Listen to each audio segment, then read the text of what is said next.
Boa tarde. Muito obrigado por sua gentileza. Hoje estou aqui para comunicar que o Ocidente está enfrentando um perigo iminente. Está em perigo porque os defensores dos valores do Ocidente estão sendo cooptados por uma visão de mundo que leva ao socialismo e, consequentemente, à pobreza. Infelizmente, nas últimas décadas, motivados por alguns desejos bem intencionados de querer ajudar o próximo e outros pelo desejo de pertencer a uma casta privilegiada, os principais líderes do mundo ocidental abandonaram o modelo de liberdade por diferentes versões do que chamamos de coletivismo. Nós dizemos que experimentos coletivistas não são solução, mas sim causa dos problemas dos cidadãos do mundo. Estamos aqui para dizer isso. Acreditem em mim, ninguém melhor dos argentinos para dar testemunhos destas duas questões. Quando adotamos o modelo de liberdade, lá pelo ano de 1860, em 35 anos nos tornamos a primeira potência mundial. Enquanto adotamos o coletivismo nos últimos 100 anos, testemunhamos a queda sistemática da riqueza de nossos cidadãos, chegando à posição 140 globalmente. Antes de discutirmos, é crucial analisar os dados que comprovam que o capitalismo de livre empresa é um sistema viável para erradicar a pobreza global e também é o único sistema moralmente preferível para alcançar esse objetivo. Ao analisarmos a história econômica, o PIB per capita mundial se manteve constante do ano zero até cerca de 1800, mostrando um progresso econômico estável ao longo desse período. Se alguém observar um gráfico do crescimento econômico ao longo da história, verá um gráfico em formato de taco de hóquei, uma função exponencial constante por 90% do tempo e que aumenta exponencialmente a partir do século XIX. A única exceção foi a descoberta da América no final do século XV. Exceto por essa exceção, de 0 a 1800, o PIB per capita global permaneceu estagnado nesse período de tempo. Agora bem, não apenas o capitalismo gerou uma explosão de riqueza desde o momento em que foi adotado como sistema econômico, mas se analisarmos os dados, o que se observa é que o crescimento vem acelerando ao longo de todo o período. De 0 a 1800, a taxa de crescimento do PIB per capita foi estável em torno de 0,02% ao ano, ou seja, praticamente não houve crescimento econômico. SEC 19, Heavy Industrial, crescimento 0,66% a partir daí. A esse ritmo, para duplicar o produto interno bruto per capita, seriam necessários crescer durante 107 anos. Entre 1900 e 1950, a taxa de crescimento acelera para 1,66% ao ano, enquanto a taxa de crescimento acelera 1,36% ao ano. Já não precisamos de 107 anos para duplicar o PIB per capita, mas sim 66. Se considerarmos o período entre 1950 e o ano 2000, a taxa de crescimento foi de 2,1% ao ano, resultando em apenas 33 anos para duplicar o PIB per capita do mundo. Essa tendência, longe de cessar, persiste até hoje. Entre 2000 e 2023, a taxa de crescimento acelerou novamente em 3% ao ano, o que implica em uma possível duplicação do PIB per capita global em apenas 23 anos. Ao estudar o PIB per capita desde 1800, observa-se que após a Revolução Industrial, o PIB per capita mundial se multiplicou mais de 15 vezes, retirando 90% da população mundial da pobreza e gerando uma explosão de riqueza significativa. Não devemos esquecer nunca que em 1800, cerca de 95% da população mundial vivia na extrema pobreza, enquanto esse número caiu para 5% em 2020, antes da pandemia. A conclusão é clara. Longe de ser a causa dos nossos problemas, o capitalismo de livre empresa como sistema econômico é a única ferramenta para acabar com a fome, a pobreza e a indigência globalmente. A evidência empírica é inquestionável. Por isso, como não há dúvida de que o capitalismo de livre mercado é superior em termos produtivos, a doxa de esquerda tem atacado o capitalismo por suas questões de moralidade, por ser, segundo eles, injusto. Dizem que o capitalismo é ruim porque é individualista e que o coletivismo é bom porque é altruísta com o próximo e, consequentemente, lutam pela justiça social. Esse conceito que se tornou moda no primeiro mundo, no meu país, é uma constante do discurso político há mais de 80 anos. A justiça social não é justa e não contribui para o bem-estar da sociedade. Ao contrário, é uma ideia injusta, pois é violenta. É injusto porque o Estado é financiado com impostos cobrados coercivamente. Alguém de nós pode dizer que paga impostos voluntariamente? O que significa que o Estado se financia através da coerção e que quanto maior a carga tributária, maior é a coerção, menor é a liberdade. Defensores da justiça social acreditam em distribuir a economia de forma mais equitativa para promover a justiça social. Mas esse bolo não é dado, é riqueza gerada no que, por exemplo, Israel Kirchner chama de descoberta de mercado. Se o bem ou serviço oferecido por uma empresa não é desejado, ela quebra a menos que se adapte ao que o mercado demanda. Se produzir um produto de boa qualidade a um preço atraente, terá sucesso e produzirá mais. Assim, o mercado é um processo de descoberta onde o capitalista encontra o caminho certo. Se o Estado pune o capitalista por ter sucesso e o bloqueia no processo de descoberta, destrói seus incentivos e as consequências são que ele vai produzir menos e o bolo será menor, causando prejuízo para a sociedade. O coletivismo, ao inibir tais processos de descoberta e dificultar a apropriação do que foi descoberto, amarra as mãos do empreendedor e o impede de produzir bens e serviços melhores a um preço melhor. Como pode ser que desde a academia, organizações internacionais, política e teoria econômica demonizam um sistema econômico que não apenas tirou 90% da população mundial da extrema pobreza e o faz cada vez mais rápido, mas também é justo e moralmente superior? O capitalismo trouxe o melhor momento da história em termos de prosperidade atual. Nunca houve um momento de maior prosperidade do que o que vivemos hoje. O mundo de hoje é mais livre, mais rico, mais pacífico e mais próspero do que em qualquer outro momento de nossa história. Válido para todos, especialmente países livres, onde respeitam a liberdade econômica e os direitos de propriedade individuais. Países livres são 12 vezes mais ricos que os reprimidos. A distribuição dos países livres é melhor que 90% da população dos países reprimidos. Tem 25 vezes menos pobres no formato padrão e 50 vezes menos no formato extremo. E, além disso, cidadãos de países livres vivem 25% a mais que cidadãos de países reprimidos.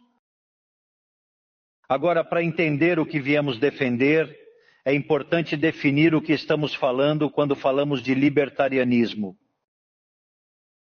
Para defini-lo, retomo as palavras do maior prócer das ideias de liberdade da Argentina, o professor Alberto Venegas Lynch, filho, que diz que o libertarianismo é o respeito irrestrito ao projeto de vida do próximo, baseado no princípio de não agressão e na defesa do direito à vida, à liberdade e à propriedade, cujas instituições fundamentais são a propriedade privada, os mercados livres de intervenção estatal, a livre concorrência, a divisão do trabalho e a cooperação social, onde só se pode ser bem-sucedido servindo ao próximo com bens de melhor qualidade a um preço melhor. Dito de outra maneira, o capitalista, o empresário bem-sucedido, é um benfeitor social que, longe de se apropriar da riqueza alheia, contribui para o bem-estar geral. Em suma, um empresário bem-sucedido é um herói. Este é o modelo que estamos propondo para a Argentina do futuro. Um modelo baseado nos princípios fundamentais do libertarianismo, a defesa da vida, da liberdade e da propriedade. Agora, se o capitalismo de livre mercado e a liberdade econômica têm sido ferramentas extraordinárias para acabar com a pobreza no mundo e estamos vivendo hoje o melhor momento da história da humanidade, vale a pena perguntar por que digo então que o Ocidente está em perigo.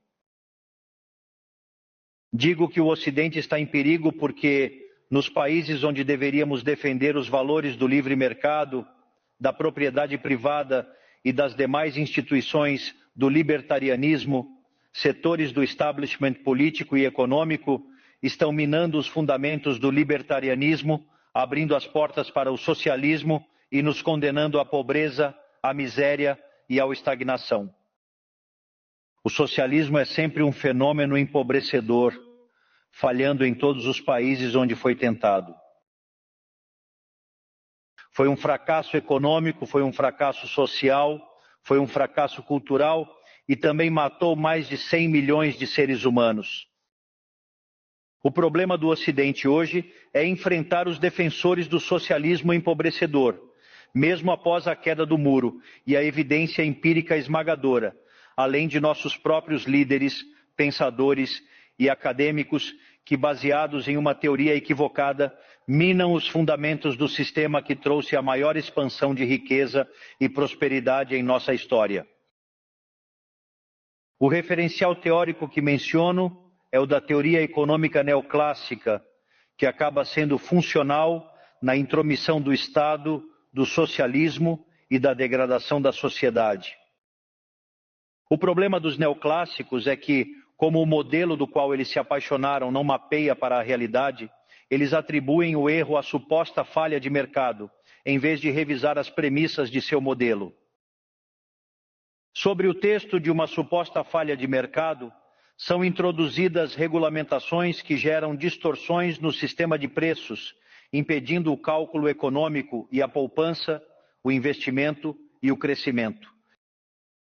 Este problema reside essencialmente no fato de que nem mesmo os economistas supostamente libertários compreendem o que é o mercado, pois se fosse compreendido, seria rapidamente visto que é impossível que exista algo como uma falha de mercado. O mercado não é apenas uma representação gráfica de oferta e demanda no gráfico. O mercado é um mecanismo de cooperação onde ocorre troca voluntária de propriedade. Assim, considerando essa definição, mencionar falha de mercado é uma contradição. Não existe falha de mercado. Se as transações forem voluntárias, o único contexto em que pode haver uma falha de mercado é se houver coerção. E o único com a capacidade de coagir de forma generalizada é o Estado, que tem o monopólio da violência. Consequentemente, se alguém considera que há uma falha de mercado, eu recomendaria que verifiquem se há intervenção estatal no meio. E se eles acharem que não há intervenção estatal no meio, sugiro que façam a análise novamente porque definitivamente está errado. As falhas de mercado não existem. Um exemplo das supostas falhas de mercado descritas pelos neoclássicos são as estruturas concentradas da economia. No entanto, sem funções que apresentem rendimentos crescentes em escala, cuja contrapartida são as estruturas concentradas da economia, não poderíamos explicar o crescimento econômico desde 1800 até os dias atuais. Olhem, incrível.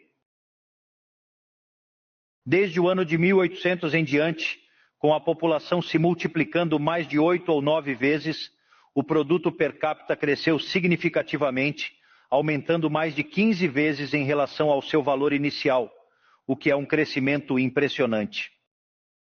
Ou seja, existem rendimentos crescentes. Isso levou a pobreza extrema de 95% para 5%. No entanto, essa presença de rendimentos crescentes implica em estruturas concentradas, o que seria chamado, por exemplo, de um monopólio.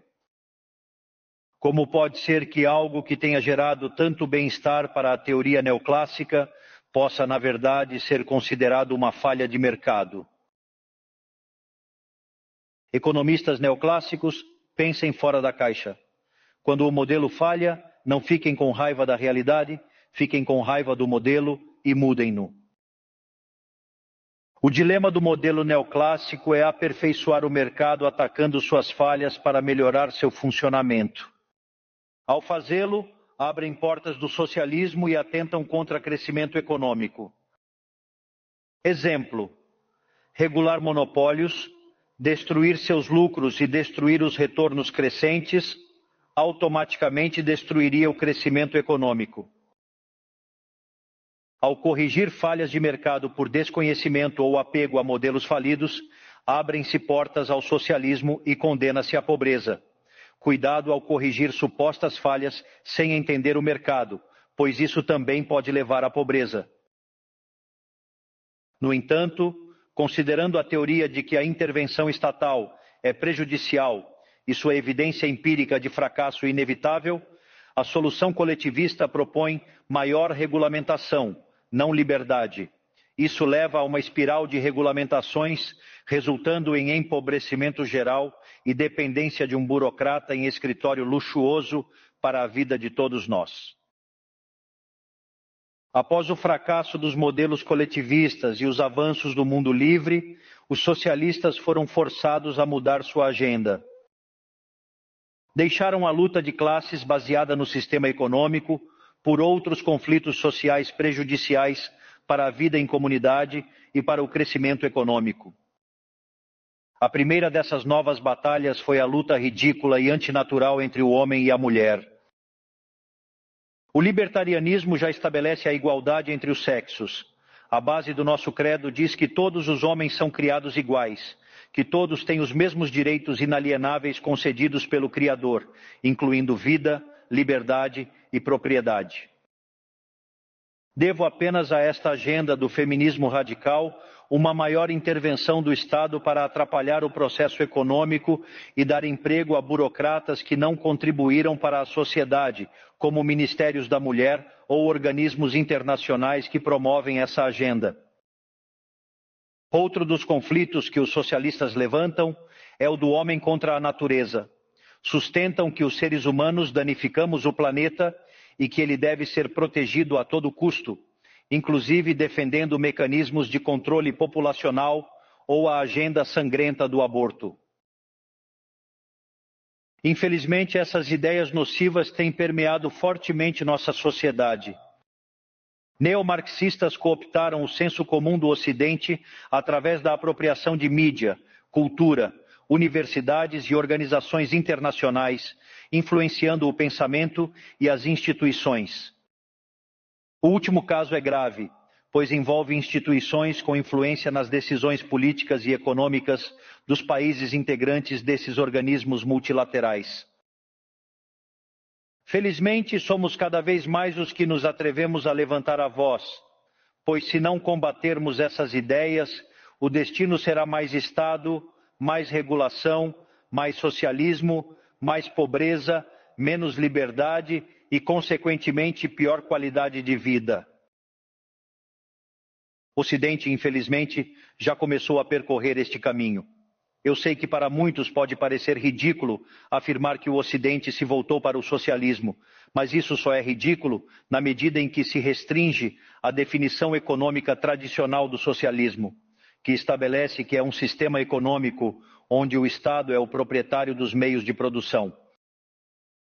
Esta definição deve ser, do meu ponto de vista, atualizada para as circunstâncias atuais. Hoje, os Estados não precisam controlar os meios de produção para controlar a vida dos indivíduos. Com ferramentas como emissão monetária, endividamento, subsídios, controle de juros, controle de preços e regulamentações para corrigir falhas de mercado, controlam destinos de milhões de pessoas. É assim que chegamos ao ponto em que, com nomes ou formas diferentes, partes das ofertas políticas aceitas na maioria dos países do Ocidente são variantes coletivistas. Sejam eles comunistas, fascistas, nazistas, socialistas, social-democratas, nacional-socialistas, democratas cristãos, keynesianos, neo-keynesianos, progressistas, populistas, nacionalistas ou globalistas. No fundo, não há diferenças substanciais. Todos afirmam que o Estado deve dirigir todos os aspectos da vida dos indivíduos. Todas definem um modelo oposto ao que impulsionou a humanidade ao progresso mais espetacular. Viemos convidar países do Ocidente a retomarem a prosperidade, hoje é o dia para isso. Liberdade econômica, governo limitado e respeito à propriedade privada são essenciais para o crescimento econômico. O empobrecimento que o coletivismo produz não é fantasia nem fatalismo. É uma realidade que os argentinos conhecemos muito bem há pelo menos 100 anos. Já vivemos isso, já passamos por isso, desde que abandonamos o modelo de liberdade que nos tornou ricos. Estamos presos em uma espiral descendente, onde ficamos mais pobres a cada dia. Nós já vivemos isso e estamos aqui para alertá-los sobre as consequências se os países do Ocidente, enriquecidos com liberdade, persistirem nesse caminho de servidão. O caso argentino é a demonstração empírica de que não importa quão rico você seja, quantos recursos naturais você tenha, não importa quão capacitada esteja a população, nem quão educada seja, nem quantas barras de ouro haja nas arcas do Banco Central. Se houver medidas que dificultem o funcionamento dos mercados, a livre concorrência, os sistemas de preços livres e a propriedade privada, o comércio será afetado e a pobreza será o único destino possível. Portanto, para concluir, quero enviar uma mensagem a todos os empresários aqui presentes e aos que não estão, mas estão nos seguindo de todas as partes do planeta. Não se intimidem pela política nem pelos parasitas que vivem do sistema público. Não se entreguem a políticos que querem se perpetuar no poder e manter privilégios. Vocês são benfeitores sociais, vocês são heróis, vocês são os criadores do período de prosperidade mais extraordinário que já vivemos. Ninguém diga que a ambição é imoral. Se ganham dinheiro é porque oferecem produto melhor, preço melhor, contribuindo para bem-estar geral. O governo não avança. O governo não é a solução. O governo é o próprio problema. Vocês são os verdadeiros protagonistas desta história. Contem com a Argentina como aliado incondicional a partir de hoje. Muito obrigado e viva a liberdade, caralho!